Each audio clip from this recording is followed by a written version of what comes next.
So ಏನಂದರೆ ನಾನು Instagram scroll ಮಾಡ್ತಾ ಇದ್ದೆ, ಅವಾಗ ಬಂತು ಇನ್ಸ್ಟಾಗ್ರಾಮ್ ಪೇಜಲ್ಲಿ ಒಂದು ಕಸ್ಟರ್ಡ್ ಮಾಡೋದು. ಸೊ ನಂಗೆ ಎಂತ ಅನಿಸ್ತು, ಟ್ರೈ ಮಾಡಿ ನೋಡುವ ಮಸ್ತ್ ಆಗೋದು ಅಂದ್ಕೊಂಡೆ. ಅದಕ್ಕೆ ನಾನು ಟ್ರೈ ಮಾಡಿದೆ. ಸೊ ನನ್ನ ಹೆಸರು ನಿಶಿಕಾ ಅಂದ್ಕೊಂಡೆ.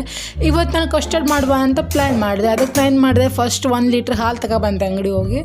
ಹಾಲನ್ನ ಫಸ್ಟ್ ನಾನು ಒಂದು ತಪ್ಪಲೆಯಲ್ಲಿ ಥೋಪಲ್ಲಿ ಏನು ಅಂತಿರೋದ್ರಲ್ಲಿ ಹಾಕ್ಕೊಂಡೆ ಕುದಿಸ್ಕೋಬೇಕು. ಅದಾದಮೇಲೆ ನಾನು ಒಂದು 20 ಬಾದಾಮ್ ತಗೊಂಡೆ, ಫುಲ್ ಪೀಸ್ ಮಾಡ್ಕೊಂಡು ಕುದಿಯೋ ಹಾಲಿಗೆ ಹಾಕ್ಕೊಂಡೆ. ಅದಾದಮೇಲೆ ಒಂದು 5-6 ಚಮಚ ಸಕ್ಕರೆ ಹಾಕ್ಕೊಂಡೆ 1 ಲೀಟ್ರ್ ಹಾಲಿಗೆ. 25-30 ಒಣ ದ್ರಾಕ್ಷಿ ಹಾಕ್ಕೊಂಡೆ ಕುದಿಯೋ ಹಾಲಿಗೆ. ನೆಕ್ಸ್ಟ್ ನಾನು ಒಂದು 8-10 ಖರ್ಜೂರ ಪೀಸ್ ಮಾಡ್ಕೊಂಡೆ ಹಾಲಿಗೆ ಹಾಕಿದೆ. ನೆಕ್ಸ್ಟ್ ಏಲಕ್ಕಿ ಎಲ್ಲ ಪುಡಿ ಮಾಡ್ಕೊಂಡು ಹಾಕಿದೆ ಹಾಲಿಗೆ. ಆಮೇಲೆ 6 ಚಮಚೇನೋ 5 ಚಮಚ ನಾನು ಕಸ್ಟರ್ಡ್ ಪೌಡರ್ ತೊಗೊಂಡೆ. ಅದಕ್ಕೆ ಸ್ವಲ್ಪ ನೀರು ಹಾಕ್ಕೊಂಡು ತೆಳು ಮಾಡಿದೆ. ಅದಾದಮೇಲೆ ಹಾಲಿಗೆ ಹಾಕಿದೆ.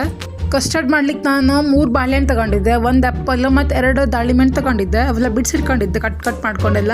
ಅದಾದಮೇಲೆ ಕುದಿಯೋ ಹಾಲಿಗೆ ಫಸ್ಟ್ ಆ್ಯಪಲ್ ಹಾಕ್ಕೊಂಡೆ. ಅದಾದಮೇಲೆ ಬಾಳೆಹಣ್ಣು